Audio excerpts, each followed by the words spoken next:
வணக்க மக்களே, நான் உங்க கோகுல். டிவிகே தலைவர் விஜய் அவர்கள் நேத்திக்கு காரைக்குடியில ரோட் ஷோ போயிருந்தாரு. மக்களை சந்திச்சு அந்த இடத்துல ஏகப்பட்ட விஷயங்களை செஞ்சிருந்தாரு. அந்த விஷயங்கள் தான் இப்போ இணையத்துல பயங்கர வைரலா போயிட்டு இருக்குங்க. அதே சமயத்துல இந்த சமயத்துல இது பதிவிடணுங்க. டிவிகே தலைவர் விஜய் அவர்களுக்கு எவ்வளவு பிரச்சனைங்க. உண்மையாவே பீயிங் விஜய் அப்படின்ட்டு சொல்றது ரொம்ப கஷ்டங்க.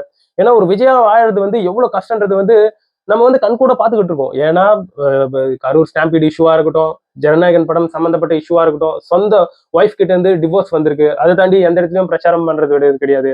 சோ அவரு நியமிச்ச சில வேட்பாளர்களே சில பிரச்சனைகள் பண்ணிட்டு இருக்காங்க அப்படின்ட்டு சொல்லப்பட்டு வந்துகிட்டு இருக்கு. இப்ப அவ்வளவு கோடி பட்ஜெட்ல எடுத்திருக்கக்கூடிய ஜனநாயகன் படத்தை வேற முழுக்க முழுக்க லீக் பண்ணி விட்டுட்டு இருக்காங்க அப்படின்ட்டு இதெல்லாம் கேள்விப்படும்போது எவ்வளவு கஷ்டமா இருக்கு தெரியுமா? உண்மையாவே அதாவது இந்த இடத்துல விஜய் அவர்களுடைய ஃபேனு அப்படின்றத கடந்து இந்த இடத்துல ஒரு சக மனிதனுக்கு இவ்வளவு பிரச்சனை நடந்துட்டு இருக்கேன் போது உண்மையாவே எல்லாருமே இந்த இடத்துல ரொம்ப பரிதாபப்பட்டு பேசிக்கிட்டு இருக்காங்க. ரொம்ப பாவையா அந்த மனுஷன். ஏன் அப்படி பண்ணிக்கிட்டு இருக்கீங்க? அரசியலுக்கு தானே வந்தாங்க, வேற எதுக்கு ஏன் வந்தாங்க? இப்படி போய் பண்ணிக்கிட்டு இருக்கீங்க அப்படின்ட்டு பொதுமக்களும் இந்த இடத்துல அவங்களோட ஆதங்க குரல்களை பதிவு பண்ண ஆரம்பிச்சாங்க. சோ இந்த மாதிரியான ஒரு சுச்சுவேஷன் தான் இப்ப அவருக்கு போயிட்டு இருக்கு. இப்ப அவருக்கு சரியான ஒரு சப்போர்ட் கிடைச்சிட்டு இருக்கு. மாற்று கருத்தே கிடையாது. மலை போன்ற ஒரு சப்போர்ட் கிடைச்சிட்டு இருக்கு. சோ எவ்வளவு ஒருத்தனை போட்டு அடிக்கிறாங்களோ அவன் உண்மையா உயர்த்தப்படுவான். அதாவது சொல்லுவாங்க இல்லையா, அதாவது கிறிஸ்டியனாட்டியை சார்ந்து ஏசப்பா சொன்னதாக சொல்லுவாங்க. எவன் ஒருத்தன் பயங்கரமா தாழ்த்தப்படுகிறானோ அவன் உயர்த்தப்படுவான்னு. விஜய் அவர்களை நாங்க ஒடுக்குறோம், ஒண்ணு இல்லாம பண்ணிடுறோம் அப்படின்ட்டு சிலர் செய்யக்கூடிய அந்த செயல்களால் அவர் அப்படியே ஒடுங்கி போல இது போல அவர் மேல இருக்கக்கூடிய அந்த அன்பு என்பது மக்களுக்குள்ள ஒவ்வொரு நாளைக்கும் அதிகமா பெருகிட்டே வருதுன்றத மாற்று கருத்தே கிடையாதுங்க. இனிமேங்க நேத்திக்கு காரைக்குடி மாவட்டத்துல விஜய் அவர்கள் மக்களை சந்திச்சு அங்க சில செயல்களை செஞ்சிருந்தாரு. அவ எல்லாம் ரொம்ப பயங்கர வைரலா போய்கிட்டு இருக்கு.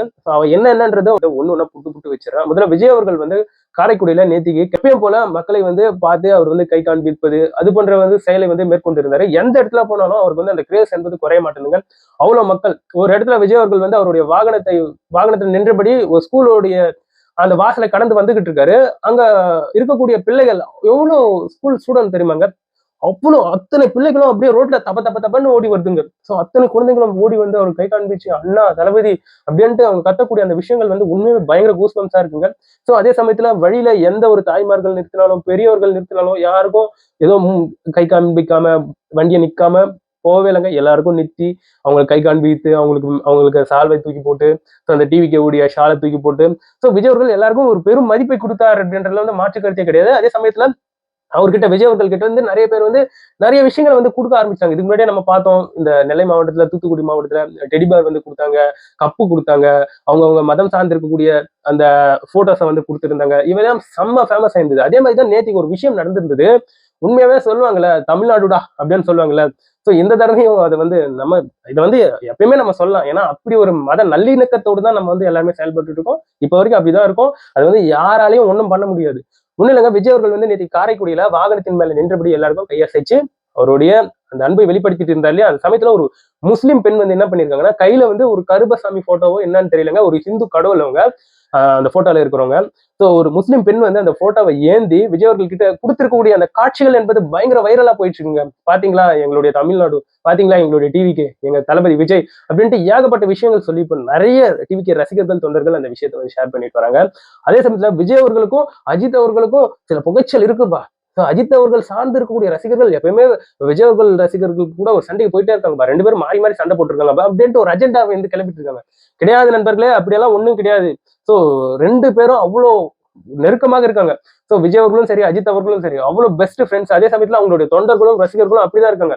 சோ ஒரு காலகட்டத்துல இருந்துச்சு விஜய் அவர்களா அஜித் அவர்களா அப்படின்ட்டு அந்த சினிமா போட்டி அதெல்லாம் கடந்து இப்ப ரசிகர்கள் ஒரு ஒரு ஜென்ரலா யோசிக்கக்கூடிய அந்த அறிவுக்கு வந்துட்டாங்க. இதெல்லாம் தேவையில்லாது, ஜஸ்ட் படத்தை பார்த்தோமா அதோட முடிச்சுக்கணுமா அப்படின்ட்டு அறிவார்ந்து இப்ப வந்துட்டாங்க. சோ இப்போ ஒரு சிலர் இப்படி வன்மத்தை கிளப்பி விட்டுட்டு இருக்காங்க இல்லையா அரசியல் ரீதியாக. அஜித் அவர்கள் ஃபேன்ஸ்க்கும் விஜய் அவர்கள் ஃபேன்ஸ்க்கும் பிரச்சனை அப்படி இப்படின்ட்டு. ஆனா விஜய் அவர்கள் அதுக்கு ஒரு மிகப்பெரிய ஒரு முற்றுப்புள்ளியை வச்சிருக்காங்க. காரைக்குடியில நேத்திக்கு வாகனத்துல நின்றபடி அஜித் அவர்களும் விஜய் அவர்களும் இருக்கக்கூடிய ஒன்னா கட்டிப்பிடிச்சு இருக்கக்கூடிய அந்த போட்டோவை விஜய் அவர்கள் கேட்டு வாங்குறாரு. வாங்கினவர் அவருடைய நெஞ்சு பக்கத்துல வச்சு காமிக்கிறாரு எல்லாருக்கும், பாருங்கடா நீங்க ஏதோ சொல்லிட்டு இருந்தீங்களே அந்த பிரச்சனை இந்த பிரச்சனை பாத்துக்கோங்க, இதுதான் எங்களுடைய உறவு அப்படின்ட்டு. ஒரு பக்கத்துல அஜித் அவர்கள் விஜய் அவர்கள் இருக்கக்கூடிய போட்டோவும் இன்னொரு கையில தோனி மற்றும் விஜய் அவர்கள் இருக்கக்கூடிய போட்டோவும் காண்பித்து நேத்திக்கு விஜய் அவர்கள் மக்களுக்கு மத்தியில நடத்தி இருக்கக்கூடிய அந்த கேம்பெயின் சரியான வைரலுங்க, பயங்கர வைரலா போயிட்டு இருக்கு இன்டர்நெட் முழுக்கவும். அதுக்கப்புறம் ரொம்ப லேட் ஆயிடுச்சு. அதனால அவர வந்து பேச விடாம பண்ணிட்டாங்கன்ட்டு சொல்லப்பட்டு வந்துட்டு இருக்கு. மனுஷன் அந்த இடத்துல வந்து திருப்பியும் டிசைனா எதனா ஒரு சம்பவத்த வந்து பண்ணி விட்டுறாரு. ஸோ நேத்திக்கு வந்து கீழ இறங்கி சைக்கிளை ஓட்டி இருக்கக்கூடிய அந்த விஷயங்களும் பயங்கர வைரலா போயிட்டு இருக்கு. உண்மையாவே தனி கட்ஸுங்க இவருக்கு. ஏன்னா மக்கள் வந்து இளநீ குடுத்தாலும் எந்த ஒரு முகசுளிப்பும் இல்லாம வாங்கி குடிச்சிடுறாங்க. ஸோ மக்கள் எது குடுத்தாலும் வாங்கிறாரு. ஒரு சக மனிதன் போல இருக்காரு பாத்தீங்களா?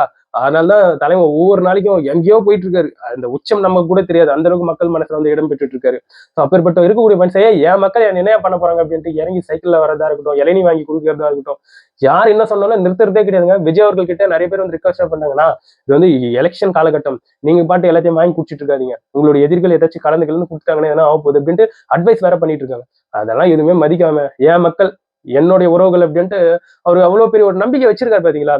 ஒரு குழந்தை எப்படி ஒரு அம்மாவை நம்புமோ, அந்த மாதிரி ஒரு நம்பிக்கை தான் அதை வந்து பார்க்கும்போது நம்மளுக்கு வந்து சொல்ல தோணுதுங்க. எனிவேங்க, சோ நேத்து காரைக்குடியில விஜய் அவர்கள் போயிருக்கக்கூடிய ரோட் ஷோவும் பயங்கர ஃபேமஸா போயிட்டு இருக்கு. இதை பற்றி நீங்க என்ன நினைக்கிறீங்கன்றது என்னோட கமெண்ட் செக்ஷன்ல பதிவு பண்ணுங்க.